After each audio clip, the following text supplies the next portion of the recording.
Alright, so today we have a box. This box I bought in September of 2019, so it's been sitting around for half a year now for a project that I would like to do and wanted to film, and hopefully maybe it'll help you guys out with what you're going to do too. So let's open this up and we'll get on with it.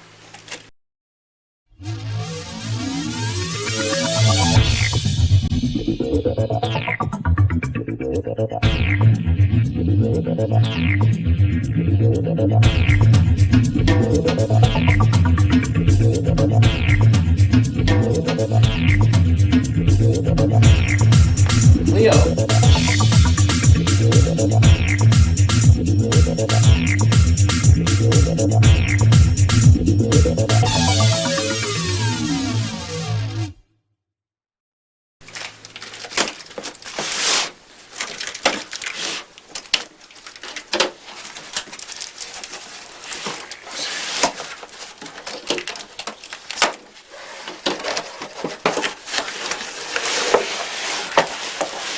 Remember everything that's in this box.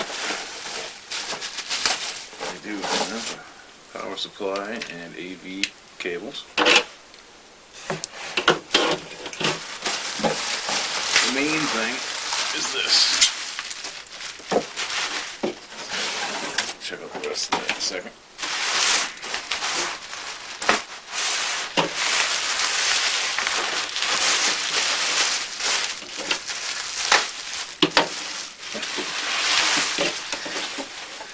Alright, there it is. So it used to be a Super Nintendo. So you'll be like, what's so special about this Super Nintendo? And there's not anything special about it. It's yellow, it's filthy, it's broken. Look at it, it's all cracked up. Who knows what's in there or what state this thing is in. But I got a plan. I'm going to fix this thing up and I'm going to try to de-yellow this. It's going to be my first attempt de-yellowing. I got a few other projects all going to happen at the same time with the de-yellowing. This is the main machine right here. So I don't know. I can see that the DC outlet is busted off in the back, and that happens to just about all of these. So not unexpected. But that's the machine, so I'll show you that on the bench. Why? Why? Why do I want to fix it? It's a Super Nintendo, it's a piece of history, it's an awesome machine. It's just had some bad days. This thing has got way too much UV, so now it's yellow as can be. It's seen way too much dirt. It's seen way too much abuse. Oh, can't do much for that, but I'm going to see if we can de-yellow this thing. If we can fix this broken power port back here. And if it even works.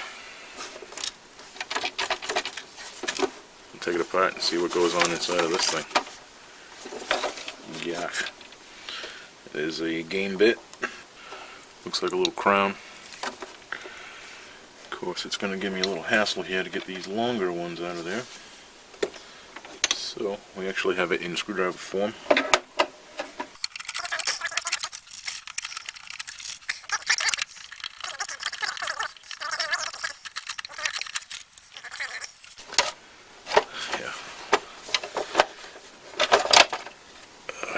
Oh, God.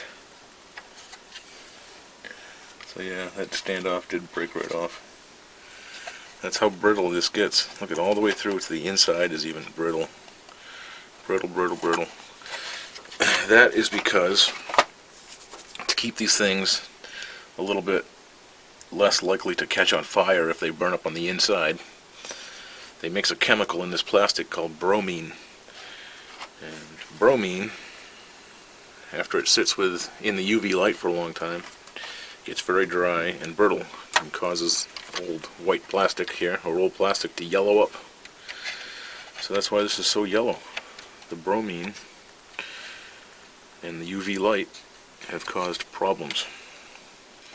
Like a lot of Super Nintendos, you see the power jack is busted.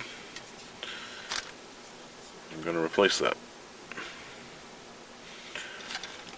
So, it looks like all that really holds that in there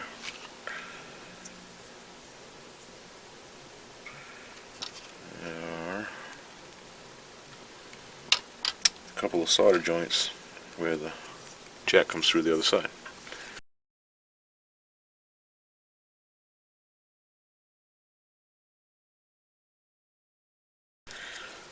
That is the old power jack, AV jack, RF out, all that goes in the back of the Super Nintendo.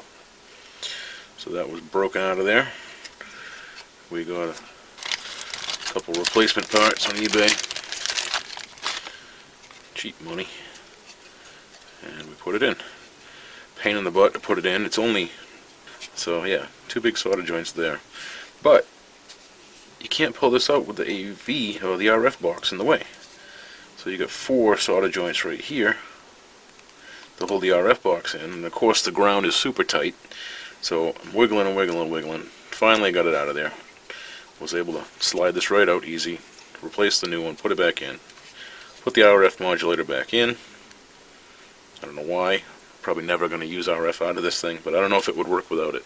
So whatever, it's back. Wow, look at that. You remember how it was yellow? Brownish yellow. It was disgusting.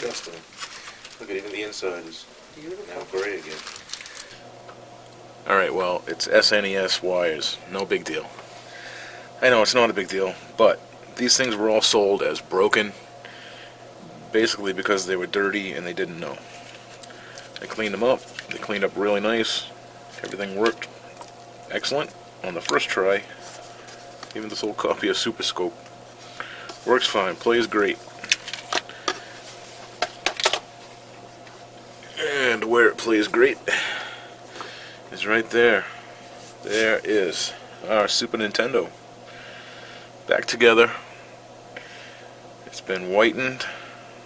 And then you see, a little bit of blotch, but not bad. You saw how bad this thing was. It was disgusting. And it was dark yellow. It was gross. These buttons were not purple anymore. They're back to purple. It's excellent. And if you don't want to think it's the same machine, you can look here at these corners where it was broken away, and it's still broken away. That's the difference in how the RetroBrighting worked. It's not a pretty machine, but it's looking very good.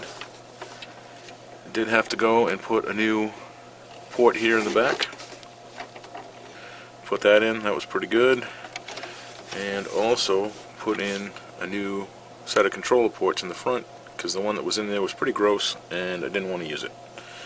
So other than that, I just cleaned it up and we RetroBrightened it, and there it is. Beautiful Super Nintendo, whitened, back from the dead. Want to fire this thing up and see if it works. It works. We have a power LED shining through all that broken plastic, and a little Turtles in Time. Looks like our controller ports are working. We changed those out. Cowabunga.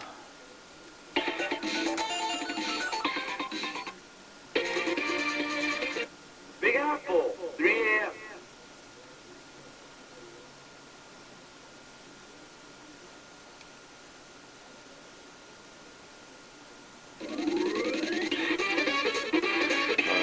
Left, right, up, down.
Anyway, there's our working Nintendo.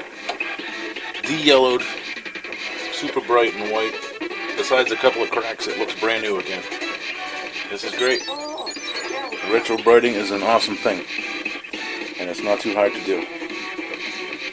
So you can buy broken junk on eBay pretty cheap, and it's not too bad to fix it up. That's all for this one. Meet me in the game room.